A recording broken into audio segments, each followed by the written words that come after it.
The midterms are not over yet. There's still races to be called and there's still votes to be counted.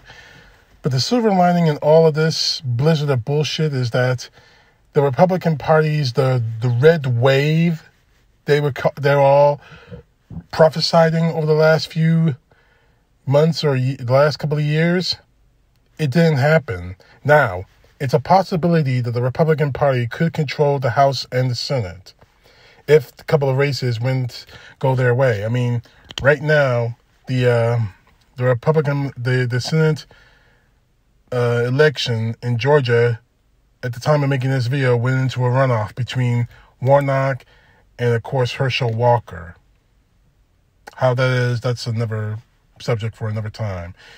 Anyway, we've had a few historical victories here. We flipped a couple of seats in the Senate from red to blue.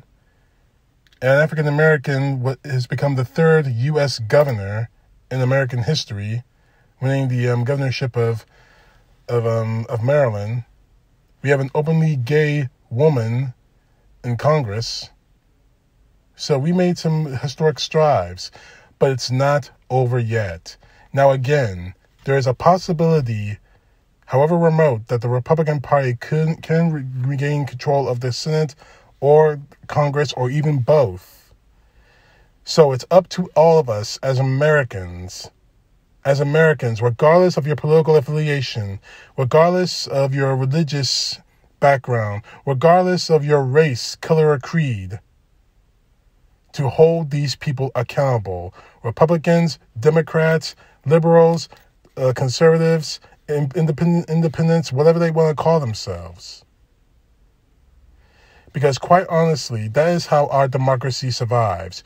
We voted and democracy survives. Our constitutional republic survives. We stood on the precipice of losing all of that. And the Republican Party has won major strides, but it's also lost a lot. At this point, Lauren Boebert is still on pace to lose her congressional seat. Unfortunately, we still have Mary Jean Taylor Greene. Dr. Oz may have lost his Senate bid, but we still have Miss Lindsey Graham. Now, Donald Trump may have not been on the ballot for this election, but he's still one of the chief people of the Republican Party. These people are not going away, and it's up to us to hold them accountable for their actions. Now, I didn't want to say this because I thought it was going to sound like some sort of threat, but right now it has to be said, and I'm going to make it clear as day. And if you want to take this as a threat, go ahead. Now, I've conceded the fact that the MAGA Republicans may have taken political power in this country, and all the baggage that's going to follow all that. American rights will still now, even now, might still be on the chopping block for men and women of color and the LGBTQ in this country. Crimes against people in this country, like mass shootings, will not be resolved when an obstructionist Republican Party, an obstructionist MAGA Party.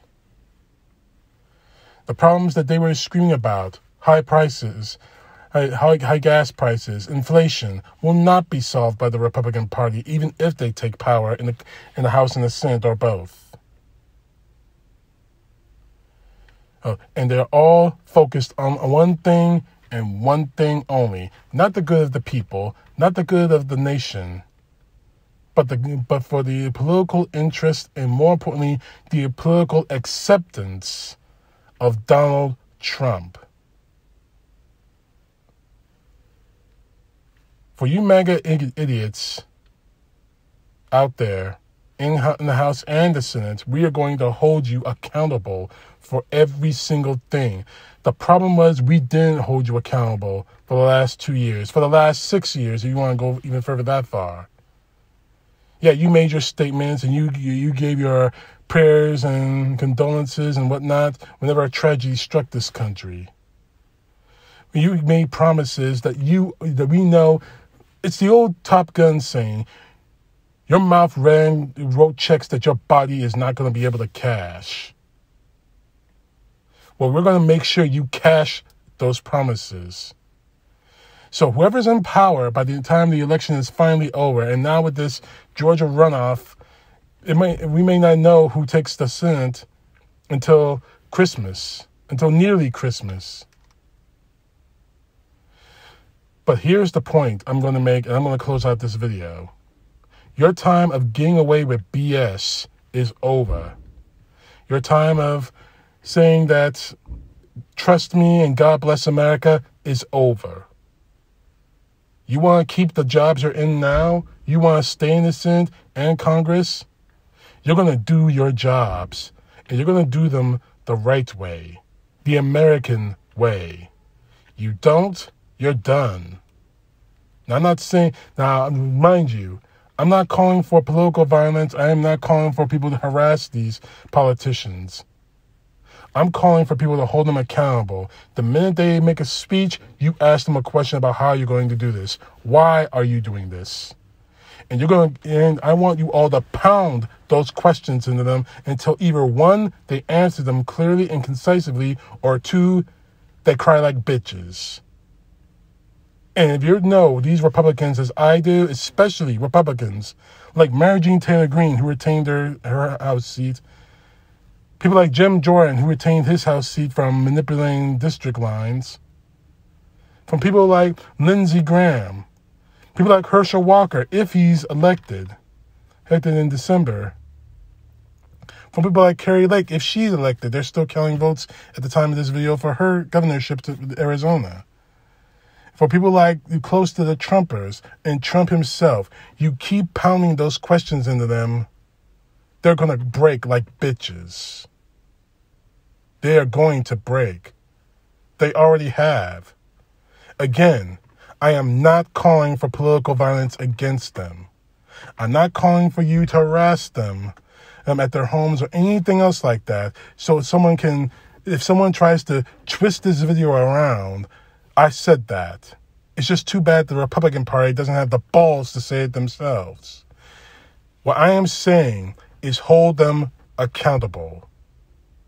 Hold them accountable, because if you don't, there is no telling what could possibly happen if the Republican Party, if the MAGA Party takes power.